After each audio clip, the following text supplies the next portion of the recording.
కి వచ్చి join కాగలిగాను. Okay. ఏం అవుతా పర్వాలేదు. మెహర్ బాబా జై. సేమ్. బాబా ఫైరీ ఫ్రీ లైఫ్ లో అటు బాబా అన్నారు, Hamirpur is my heart and Andhra is my head అని. సో హార్ట్ నుంచి ప్రారంభం చేసి హెడ్ దాకా తన దర్శనం ఫైరీ ఫ్రీ లైఫ్లో 15th నవంబర్ నుంచి ఫైరీ ఫ్రీ లైఫ్ స్టార్ట్ అయింది. అదే రోజున బాబా హమీర్పూర్ దర్శనం కోసం వెళ్ళారు. 18th నుంచి 18, 19, 20 3 రోజులు హమీర్పూర్లో జరిగింది. 1952 తర్వాత ఇంగోటాలో 20, 21 మౌధా, 22 బాబా మహేవా కేశవనారాయణ నిగం వారి ఊరు. అక్కడ మౌధాలో బాబాకు ఒక అవాంతరం వాటిల్లింది. అది పెద్ద స్టోరీ, కానీ నేను చిన్న కట్ స్టార్ట్ చేసి చెప్తాను. అక్కడ బాబా అక్కడ ఒక యతీం ఖానా అని, యాక్చువల్గా ముస్లిమ్స్ అది కేశవనారాయణ నిగం ఫ్రెండ్. ఆయన అనుకున్నాడు మా దగ్గరికి కూడా బాబాని తీసుకెళ్తే చాలా బాగుంటుంది, మాకు కూడా పెద్ద పేరు వస్తుంది అని చెప్పేసి ఆహ్వానించడం జరిగింది. మధ్యలో మళ్ళీ ముస్లిమ్స్ వ్యతిరేకతతో దాన్ని మళ్ళీ ఆయన వద్దు అని చెప్పటం జరిగింది. మళ్ళీ తీసుకెళ్తాము అని తీసుకెళ్ళటం జరిగింది. అయితే బాబా ఒక కండిషన్లో మళ్ళీ అక్కడికి వెళ్ళటానికి ఒప్పుకున్నారు. 14 ఏళ్ల వయస్సు గల పిల్లల్ని అక్కడ చేర్చి, నేను వాళ్ళ పాదాలు కడిగి నా శిరస్సును వాళ్ళ పాదాల మీద ఉంచి నేను వారికి దైవ దక్షిణ ఇస్తాను అన్నారు. అంటే ఇది అక్కడ ఏమైంది, వాళ్ళు సరిగ్గా 14 మందికి చెప్పారు, ఇట్లా కదలకుండా నిలబడాలని చెప్పారు. అయినా మొట్టమొదటి అబ్బాయి ఎప్పుడైతే వచ్చి నిలబడ్డాడు బెంచ్ మీద, బాబా కింద కుర్చీలో కూర్చున్నారు. ఆయన కాళ్ళు కడిగారు, తుడిచారు. బాబా తన శిరస్సును ఆనించబోయేటప్పటికి కాళ్ళు వెనక్కి లాగేసుకొని వెనక్కి వెళ్ళిపోయాడు అబ్బాయి. బాబా తలగాని ఆ ఒట్టి బెంచి మీద తాకితే ఏమయ్యేదో మరి. ఎందుకంటే మనకు భారతంలో ఒక స్టోరీ ఉంది. విరాట్ మహారాజు కొలువులో మరి వీళ్ళు పాండవులంతా కూడా అక్కడ మారు వేషాలతో వాళ్ళ అజ్ఞాతవాసం గడపటానికి చేరారు. కంకుభట్టు అని పేరు మీద ధర్మరాజు ఆయనతో చేరి ఎప్పుడు ఆయనతో పాటు పాచికలు ఆడే అటువంటి పనిని నిర్వహిస్తూ ఉండేవారు. ఆయనకు మంచి మంచి ధర్మ సూక్ష్మాలు తెలుపుతూ ఉండేవారు. సో ఆయన మీద ఆయనకు ఎనలేని గౌరవం. కానీ ఏమైంది, ఈ మనకు తెలుసు, ఈ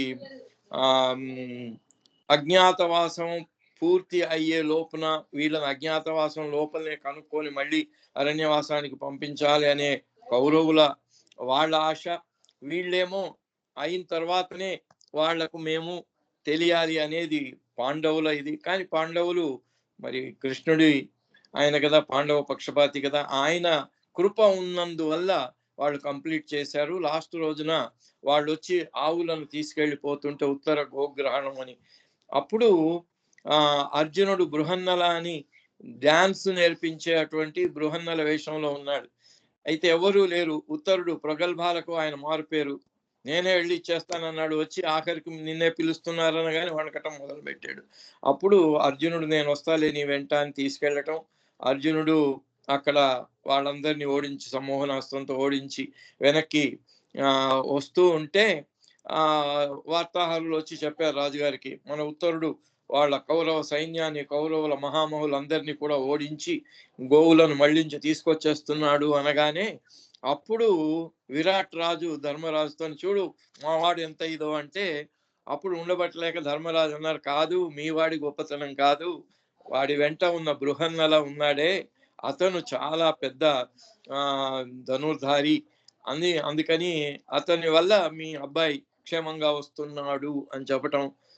మా అబ్బాయి గురించి చెప్తే నువ్వు వినలేకపోతున్నావా అని ఆ పాచికల్లో ఒకటి తీసి కొట్టడం, ధర్మరాజు నుదుటిన తాకటం, అది మళ్ళీ కింద రక్తం చుక్క కింద పడిపోతూ ఉంటే సైరంధ్రి వేషంలో ఉన్న ద్రౌపది వచ్చి తన చీర చెంగును పెట్టి ఆ రక్తాన్ని తుడిచేసింది. అప్పుడు విరాట్ రాజు, ఏంటి అంత సీన్ చేస్తున్నావు నువ్వు, కింద పడితే ఏం పోయింది, 2 చుక్కలు కింద పడేవి ఏం పోయింది, ఎందుకలా వచ్చి తుడిచేసావు నువ్వు అంటే, కాదు ఆ రక్తం చుక్కలు భూమి మీద పడితే 12 ఏళ్ళు మీకు అనావృష్టి, పెద్ద కరువు కాటకాలు వస్తాయి, మీకు తెలియదు అది అని చెప్తే అప్పుడు వాళ్లకు ఆయన ధర్మరాజు అనే విషయం కూడా అవగతం అయిపోతుంది.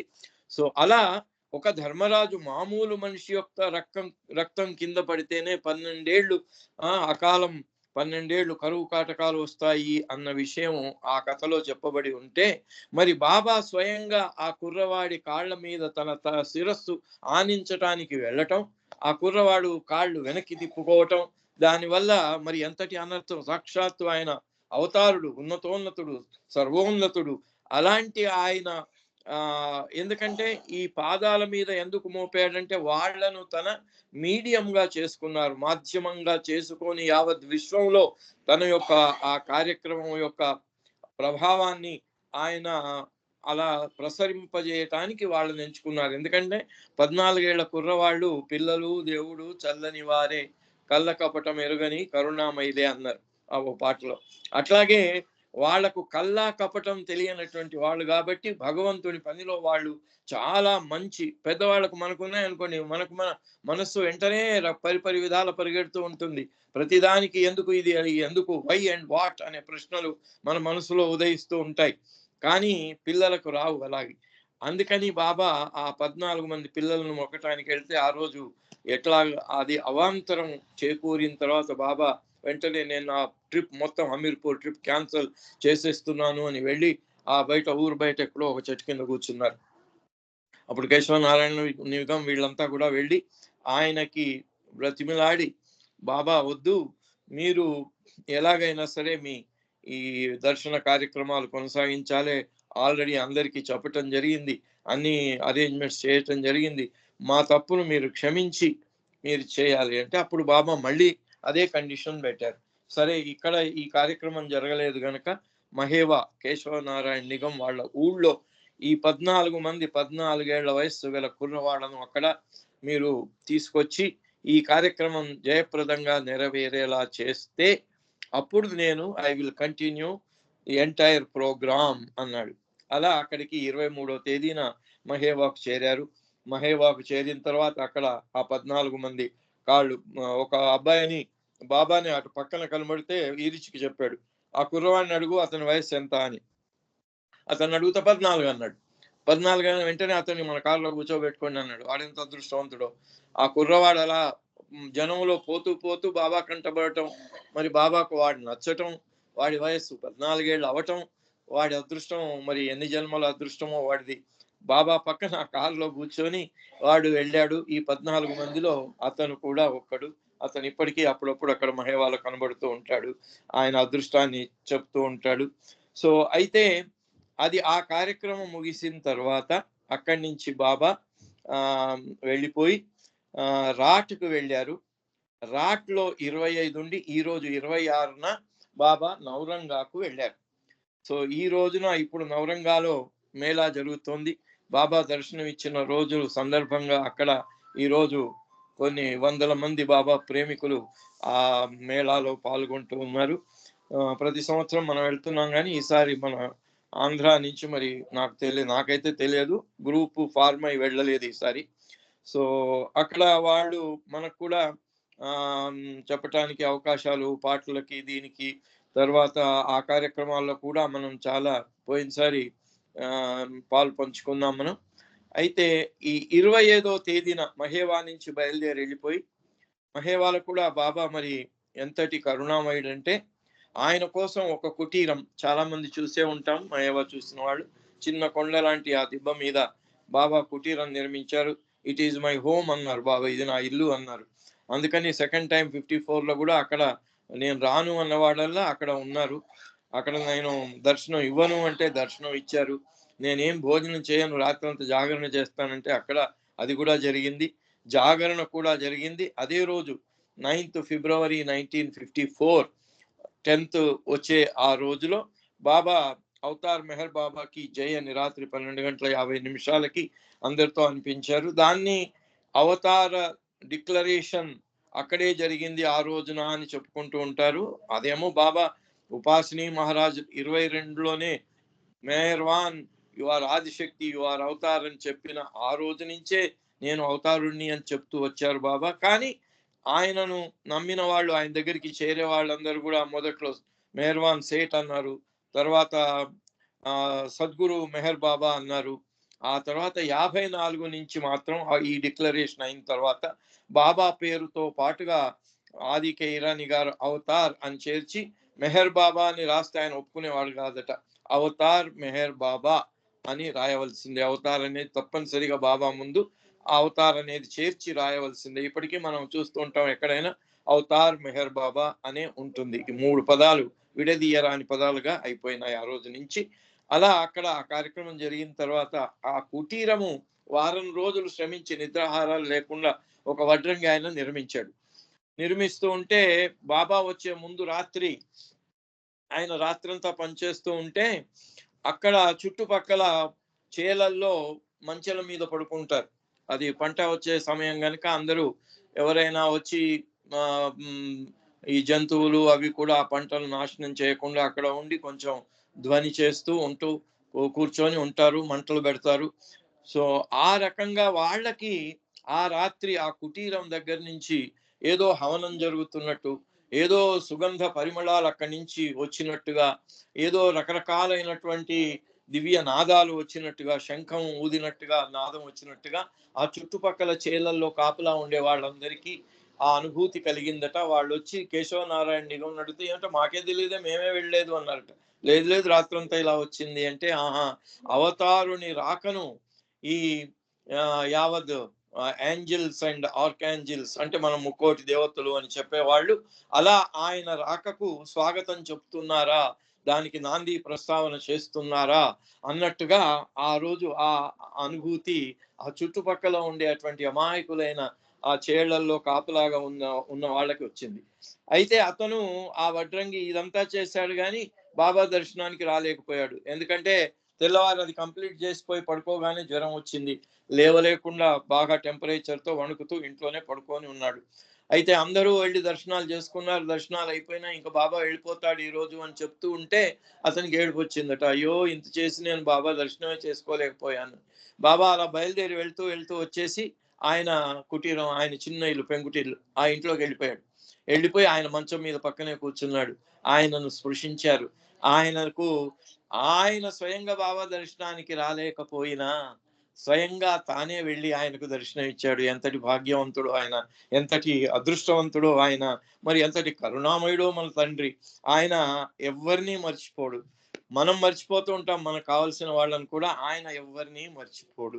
అలా మరిచిపోనటువంటి తండ్రి ఆయనకు దర్శనం ఇచ్చి అక్కడి నుంచి రాట్కి వెళ్ళారు. రాట్లో 25 నవంబర్ గయా ప్రసాద్ ఖరే అని బనారస్ లో బాబాకు న్యూ లైఫ్ లో 25 అంటే సరిగ్గా 25 నవంబర్ ఇక్కడ అయింది. అక్కడ కూడా 25 నవంబర్ రోజునే ఆయన గయా ప్రసాద్ ఖరే బనారస్ లో డాక్టర్ నాథ్ ఇంట్లో బాబాకు భిక్ష ఇవ్వటం జరిగింది. 24 రోజు డాక్టర్ నాథ్ ఇచ్చారు. 25 రోజు డాక్టర్ గయా ప్రసాద్ ఖరే వాళ్ళ అబ్బాయి తరఫున వాళ్ళ నాన్నగారు గయా ప్రసాద్ ఖరే చేశారు. ఆయన his son Adarsh and his whole family including Gauri Shankar వైద్య అని వీళ్ళందరూ కూడా రాట్లో బాబాకు దర్శన కార్యక్రమం ప్రారంభం చేశారు. ఆ రోజు 25 నవంబర్ 52 రోజున రాట్లో జరిగిన దర్శనానికి 20,000 మంది వచ్చారట. ఏ హ్యూజ్ పెవిలియన్, పెద్ద పండాలేసి పెద్దగా ఏర్పాట్లు చేశారు అక్కడ. అన్ని అరేంజ్మెంట్స్ అన్ని కూడా చాలా ఘనంగా చేయటం జరిగిందట. డెకరేషన్స్ అవి అన్ని కూడా. తర్వాత గ్రేట్ థ్రాంగ్ ఆఫ్ హ్యూమానిటీ కలెక్టెడ్. ఏదో పెద్ద ఇక మానవాళి అంతా కూడా తరలి వచ్చారా అన్నట్టుగా ఆ రోజు బాబా దర్శనానికి వచ్చారు. And Baba distributed Prasad non stop through out the day until evening. 25 నాడు అంటే నిన్నటి రోజున ఉదయం నుంచి సాయంత్రం దాకా మరి 20,000 మంది అంటే మరి మనకి ఇప్పుడు అమర్తిథి రోజున 30,000 మంది వస్తే వాళ్ళకు దర్శనం చేయించడం కష్టంగా ఉంది. కానీ బాబా మాత్రం స్టేజ్ మీద కూర్చొని అలా 20,000 మందికి దర్శనం ఇచ్చాడు. తన చేతితో ప్రసాదం ఇచ్చారు, ఆలింగనం ఇచ్చారు. ఆయన వాళ్ళ చెంపలను ఇలా నిమిరి ఎవరెవరికి ఏ రకంగా తన కృపను, తన ప్రేమను వారి హృదయాల్లో నాటాలో ఆ కార్యక్రమం అంత ఇదిగా బాబా చేస్తూ వెళ్ళేవాడు. మరి సమయం ఆయన కోసం ఆగిపోతుందో ఏమో, కానీ ఎంతమంది వచ్చినా కూడా అయ్యో టైం లేదు, త్వరగా చేయండి అనేటువంటి సమస్య తలెత్తలేదు అప్పుడు బాబా దర్శనాలు ఇచ్చిన రోజుల్లో. సో అట్లాగే మామూలుగా ప్రతి దర్శనంలో బాబా ఒక సందేశాన్ని, 7 సందేశాలను, అప్పుడు ఆ సందర్భంగా 7 సందేశాలు బాబా రాయించి వినిపించటం జరిగింది. తర్వాత ఫైరీ ఫ్రీ లైఫ్ గురించి కూడా వినిపించటం జరిగింది. అయితే ఆ రోజు రాట్లో ఇచ్చినటువంటి సందేశం బాబా, మన అస్వస్థత వాటికి రెమెడీ అంటే వాటికి చికిత్స ఏమిటి అనే విషయంలో ఒక మంచి సందేశం ఇచ్చారు బాబా. అది చదువుకుందాం. In the world of quiet speculation, as well as in the world of surging political activity or individual striving, men are desperately trying to remedy the many ills to which humanity is heir. ఈ రోజు humanity ఎన్నో తరతరాలుగా మానవాళి చేస్తున్నటువంటి కుకర్మల ఫలితంగా ఎన్నో రకాలైనటువంటి ఇబ్బందులను ఎదుర్కొనే హ్యూమానిటీగా, మానవాళిగా ఈరోజు పరిణమించింది. అందుకని అలాంటి ఈ అన్ని కష్టాల నుంచి విముక్తి ఎలాగా, దీని నుంచి రిలీఫ్ ఎలాగా అనే అటువంటి ఆ చికిత్స కోసం అందరూ చాలా దిగులుగా దానికోసం చూస్తూ ఉన్న రోజులు. All our creeds and faiths, all our parties and isms are so many practical solution offered towards this purpose. అయితే మనకి మతాలు తక్కువ ఉన్నాయా, సాంప్రదాయాలు తక్కువ ఉన్నాయా, గురువులు తక్కువ ఉన్నారా? ఏది తక్కువ లేదు. అయితే వీళ్ళందరూ కూడా ఎవరి వారికి తోచినట్టుగా parties, faiths and isms, faiths అంటే సాంప్రదాయాలు, ఇజమ్స్ అంటే అన్ని ఇజములు, మతాలను, మరి ఇస్లాము దాన్ని ఇజం అన్నారు, అట్లాగే హిందూయిజం, బుద్ధిజం, క్రిస్టియానిటీ అన్నారు, క్రిస్టియనిజం అన్నారు. అట్లాగే ప్రతి ఒక్కటి ఆ మత సాంప్రదాయాలు కూడా ఎన్నో రకాలైనటువంటి వాటికి మార్గాలను సూచిస్తూ ఉన్నాయి. But thou good in their intention and starting point, they often create confusion and chaos instead of solutions, because they lose sight of the inescapable truth that all external organization is doomed to failure unless it is implemented by inner spiritual transformation of the individual. ఇక్కడ బాహ్యంగా ఉండే అటువంటి ఇవన్నీ కూడా కేవలం బాహ్యమైన కారణం ద్వారా వచ్చినవి కాదు. ఇవి లోపల ఉన్నటువంటి ఒక మనకు అవగాహన కాని తెలియనటువంటి కారణం ద్వారా, ఆ మూలం ద్వారా వచ్చినటువంటి ఈ మన బాధలన్నీ అనే విషయం తెలియక వీళ్ళు బయటికి చూపించినవి మార్గాలన్నీ చాలా వినటానికి చాలా సమంజసంగా బాగా ఉన్నా కూడా వాటి వల్ల పరిష్కారం దొరకకపోగా ఇంకా కన్ఫ్యూజన్ అండ్ కేయస్, ఇంకా అందరూ చిక్కుల్లోనూ చాలా సందేహాల్లో అయోమయంలో పడిపోతూ ఉన్నారట వాటిని విని, వాటిని సరిగ్గా చేయలేక. ఎందుకంటే ఇది by inner spiritual transformation of the individual.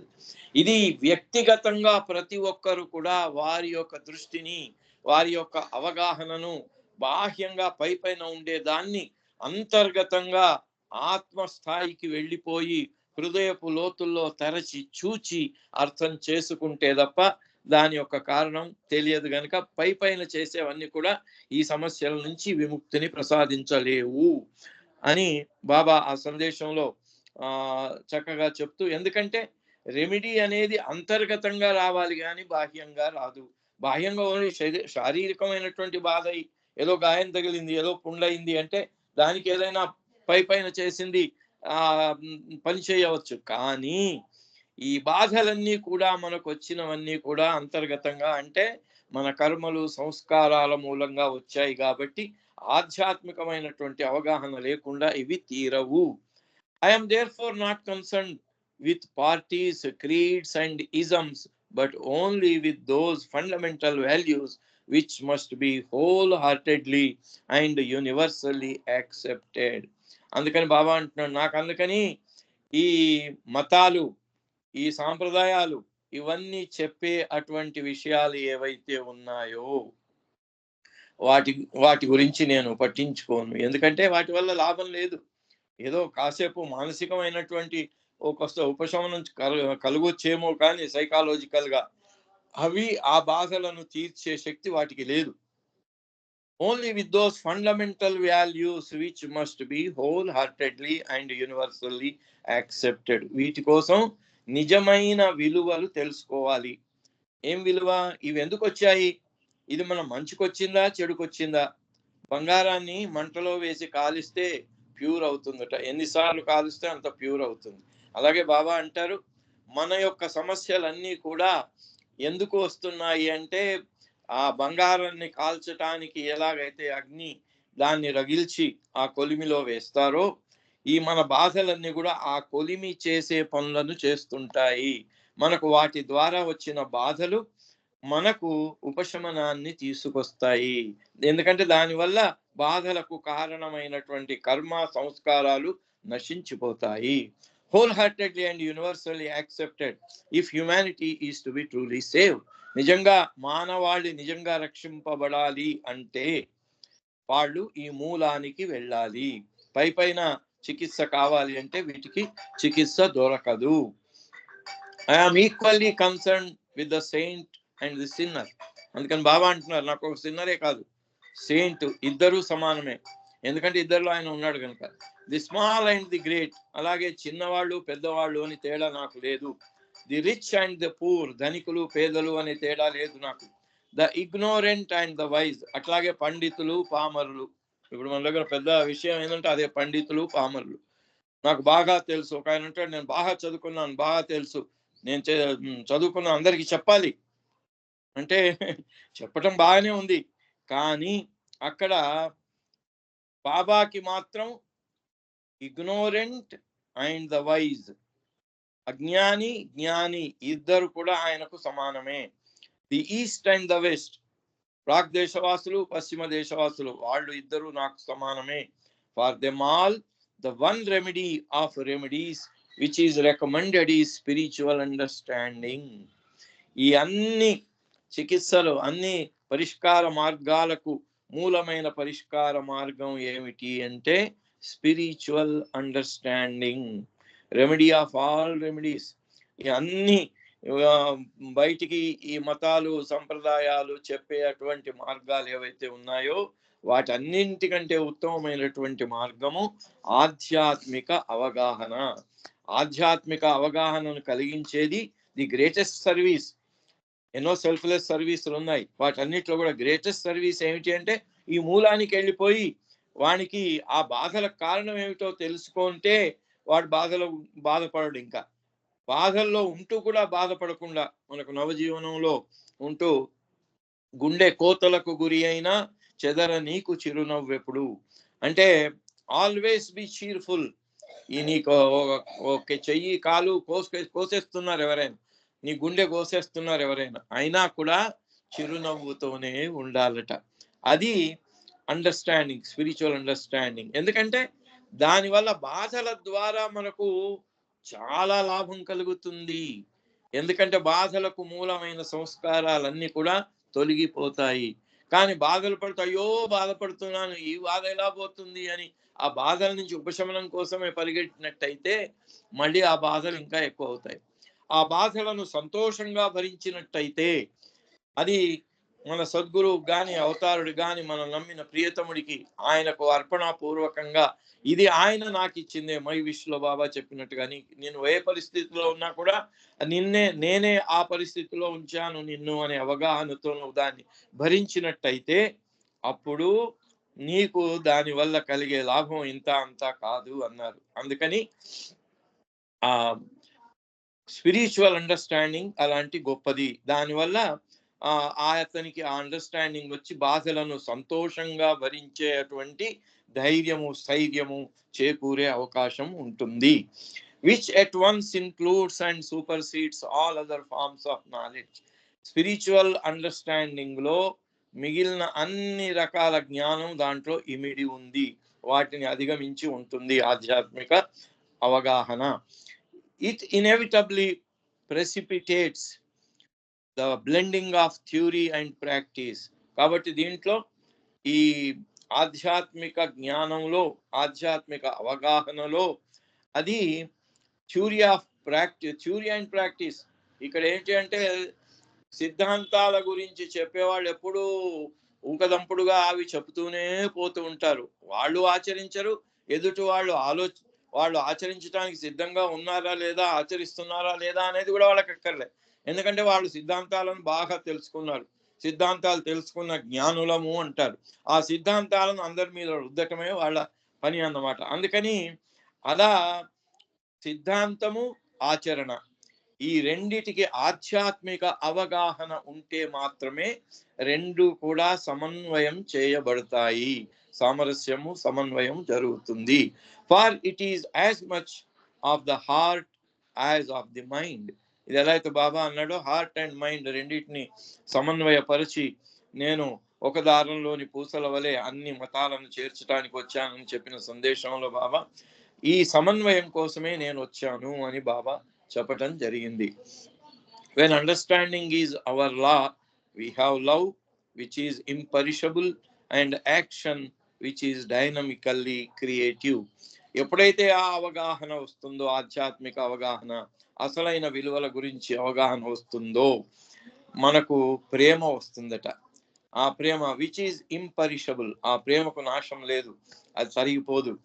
తర్వాత and action which is dynamically creative, love without entanglement and action without attachment to results. చూడండి ఎంత గొప్ప విషయం. ఆ అండర్స్టాండింగ్ వల్ల మనకు కలిగే అటువంటి ప్రేమ అనేది అది శాశ్వతమైనటువంటిది, నాశము లేనటువంటి ప్రేమ రావటమే కాకుండా దానివల్ల అట్లా ప్రేమతో చేసినటువంటి మన చర్యలు, మన పనులన్నీ కూడా డైనమికల్లీ క్రియేటివ్ అన్నాడు. క్రియేటివ్ అంటే ఏంటి?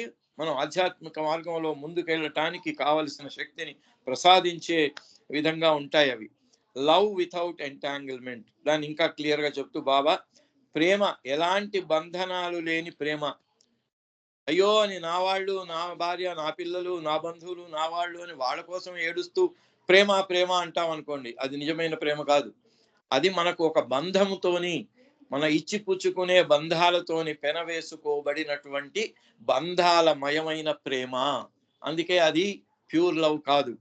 అలాంటి బంధాలు ఇప్పుడు ఎప్పుడైతే ఆధ్యాత్మిక అవగాహనతో ప్రేమ వస్తుందో, ఆ ప్రేమలో బంధనాలు ఉండవు.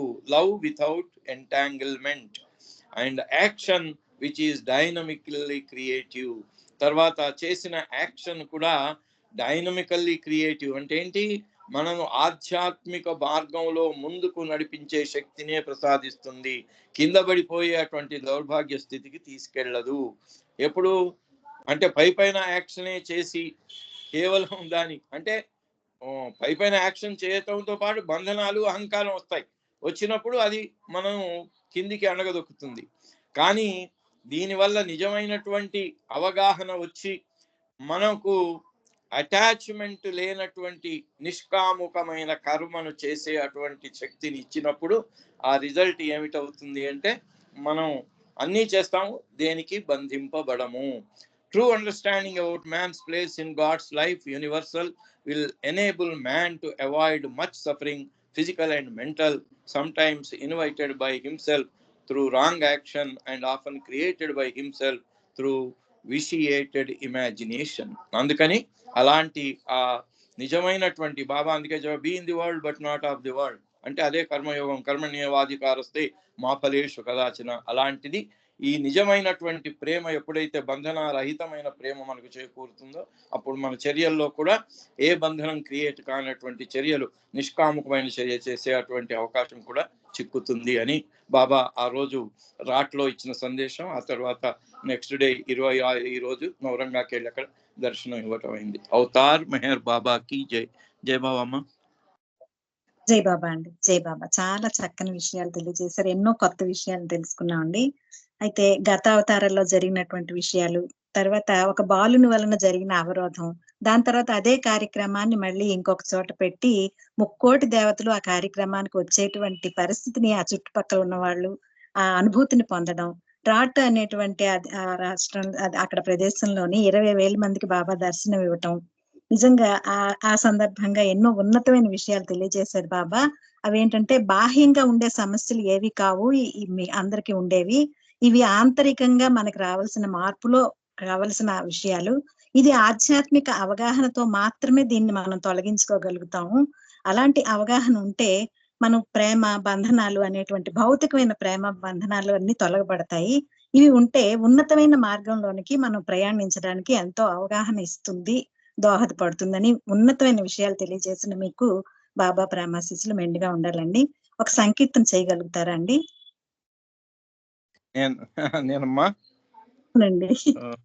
Okay okay. అవతార్ మెహర్ బాబా కీ జై. మెహర్ మెహరని పాడవే మనసా, కోటి జన్మముల పుణ్య ఫలము ఇది. మెహర్ మెహరని పాడవే మనసా. ఆ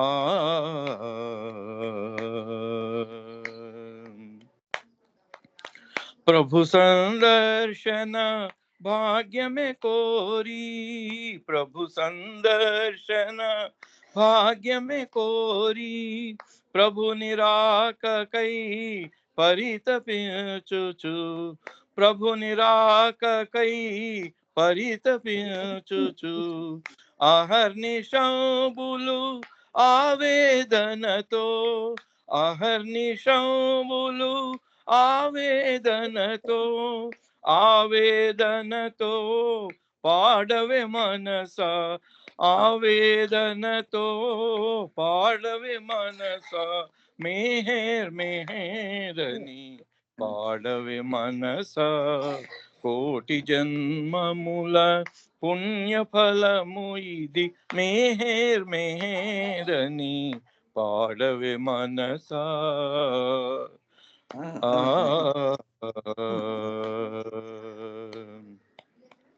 కాలమంతయు కరిగేలోగా, కాలమంతయు కరిగేలోగా, ఆఖరి శ్వాస ఆగేలోగా, ఆఖరి శ్వాస ఆగేలోగా, మెహరుని ధామము చేరుకొనుటకై, మెహరుని ధామము చేరుకొనుటకై, మెహరుని దామన్ గట్టిగా పట్టుకో, మెహరుని దామన్ గట్టిగా పట్టుకో. మెహర్ మెహరని పాడవే మనసా, కోటి జన్మముల పుణ్య ఫలము ఇది. మెహర్ మెహరని పాడవే మనసా.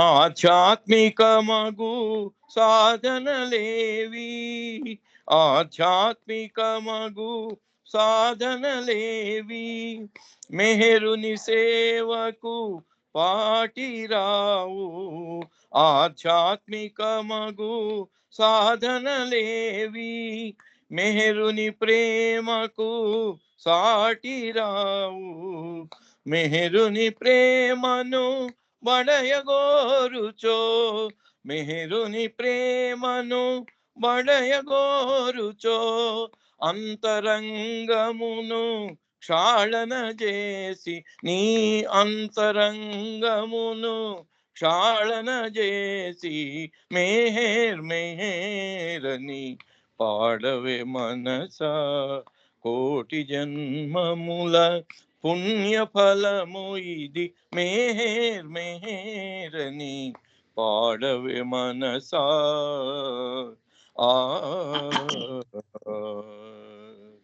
అవతార్ మెహర్ బాబా की जय. जय बाबा माँ. జై బాబా అండి. జై బాబా. చాలా చక్కని సంకీర్తన, చాలా అద్భుతంగా పాడి వినిపించారు.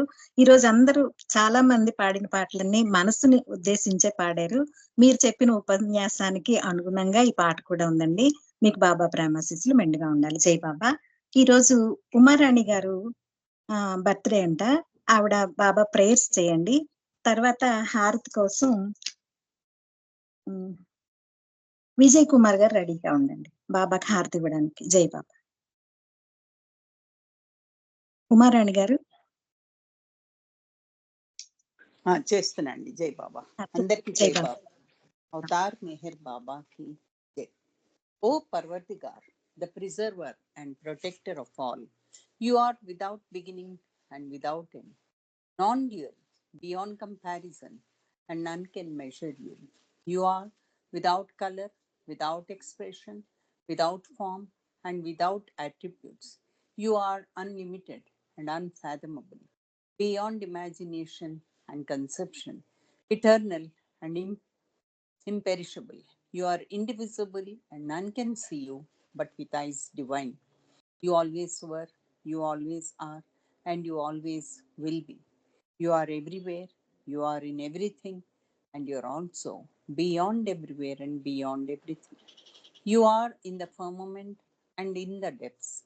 You are manifest and unmanifest, on all planes and beyond all planes. You are in the three worlds and also beyond the three worlds. You are imperceptible and independent. You are the Creator, the Lord of Lords, the Lord of all minds and hearts. You are omnipotent and omnipresent. Your knowledge infinite, power infinite, and bliss infinite. You are the ocean of knowledge, all knowing, infinitely knowing, the knower of the past, the present, and the future, and you are knowledge itself. You are all merciful and eternally benevolent. You are the soul of souls, the one with infinite attributes. You are the Trinity of truth, knowledge, and bliss. You are the source of truth, the ocean of love. You are the ancient one, the highest of the high. You are Prabhu and Parameshwar. You are the beyond God and the beyond God also. You are Parabrahma, Paramatma, Allah, Ilahi, Yazdan, Ahura Mazda, God Almighty and God the Beloved. Your name is the only one worthy of worship. Avatar Meher Baba Kiche. Om Parabrahma Paramatma. Ya Yazdan, Ya Ilaha, Lillah. O God, Father in heaven. We repent, O God, most merciful, for all our sins, for every thought that was false or unjust or unclean, for every word spoken that ought not to have been spoken, for every deed done that ought not to have been done. We repent for every deed and word and thought inspired by selfishness, and for every deed and word and thought inspired by hatred. We repent most especially for every lustful thought and every lustful action, for every lie, for all hypocrisy, for every promise given but not fulfilled, and for all slander and backbiting. Most especially also, we repent for every action that has brought ruin to others, for every word and deed that has given others pain, and for every wish that pain should befall others.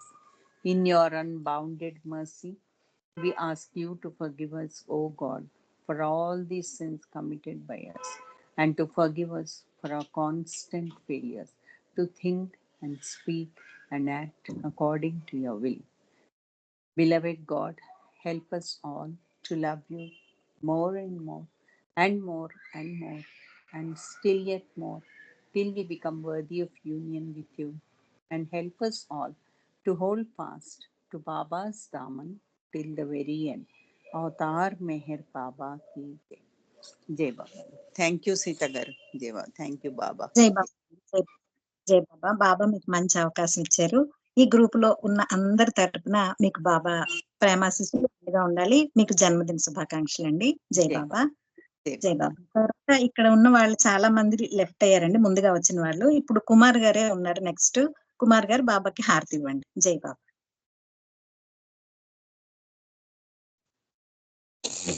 Avatar Meher Baba key జై. జై మెహర్ బాబా అండి అందరికి. జై బాబా అమ్మ. జై బాబా.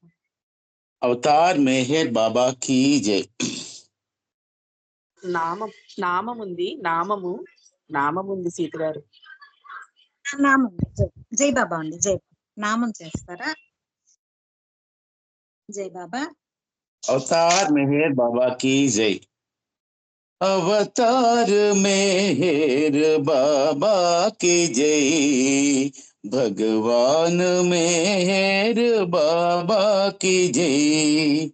अवतार मेहर बाबा की जय, भगवान मेहर बाबा की जय, बाबा की जय, मेहर बाबा की जय, अवतार मेहर बाबा की जय, बाबा की जय, मेहर बाबा की जय, अवतार मेहर बाबा की जय, अवतार मेहर बाबा की जय, भगवान मेहर बाबा की जय, अवतार मेहर बाबा की जय, भगवान मेहर बाबा की जय, बाबा की जय, मेहर बाबा की जय, अवतार मेहर बाबा की जय, बाबा की जय, मेहर बाबा की जय, अवतार मेहर बाबा की जय, अवतार मेहर बाबा की जय, भगवान मेहर बाबा की जय, अवतार मेहर बाबा की जय, भगवान मेहर बाबा की जय, अवतार मेहर बाबा की जय, भगवान मेहर बाबा की जय, अवतार मेहर बाबा की जय। థ్యాంక్ యూ బాబా. జై బాబా. జై బాబా. జై బాబా అండి. ఆ మౌన మూర్తిని హృదయంలో నింపుకొని అందరం ఒక్క నిమిషం మౌనంగా ఉందాం. తర్వాత బాబాకి హారతి సుశీల గారు ఇవ్వండి. జై బాబా.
అవతార్ మెహర్ బాబాకి జై.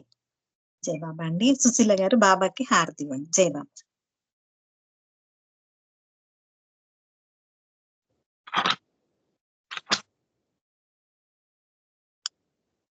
జై బాబా అమ్మ సీత. జై బాబా. జై బాబా అండి. జై బాబా.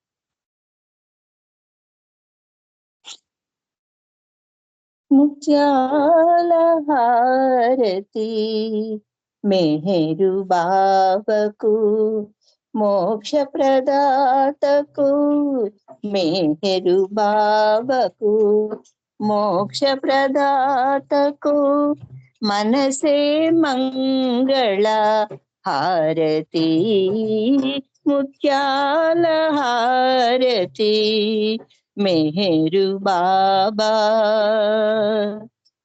చిందురు నీ బోలు ముఖ కమలమునకు, చందురు నీ బోలు ముఖ కమలమునకు, వేద వేద్యుని పద పద్మములకు, మందహాసమున మనసులు దోచిన, మందహాసమున మనసులు దోచిన, మౌన సుభూషణ మోహనాంగునకు, ముత్యాల హారతి మెహరు బాబా కనుదోయిగను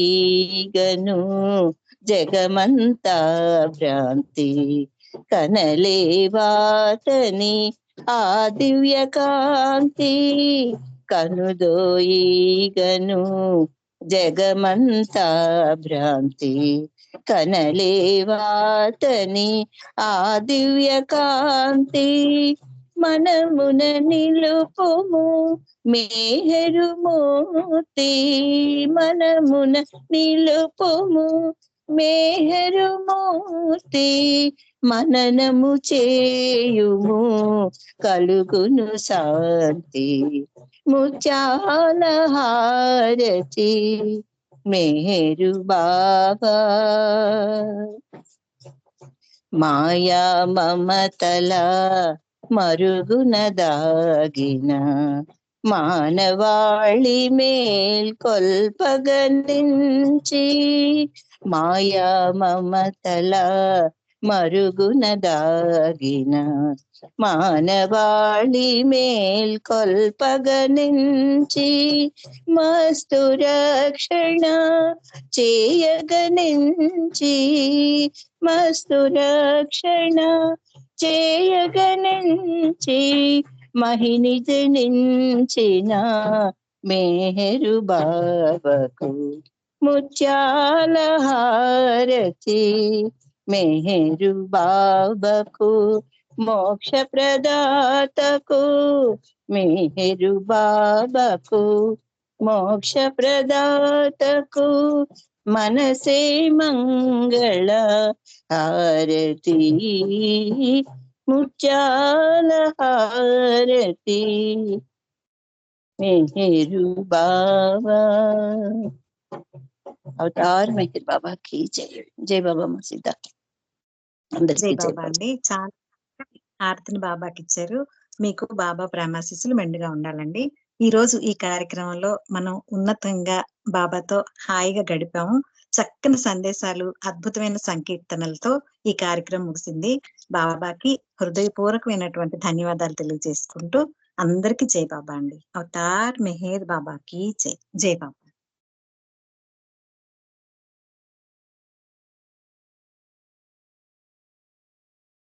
అందరికీ జై బాబా అండి. అవతార్ మెహర్ బాబాకి జై.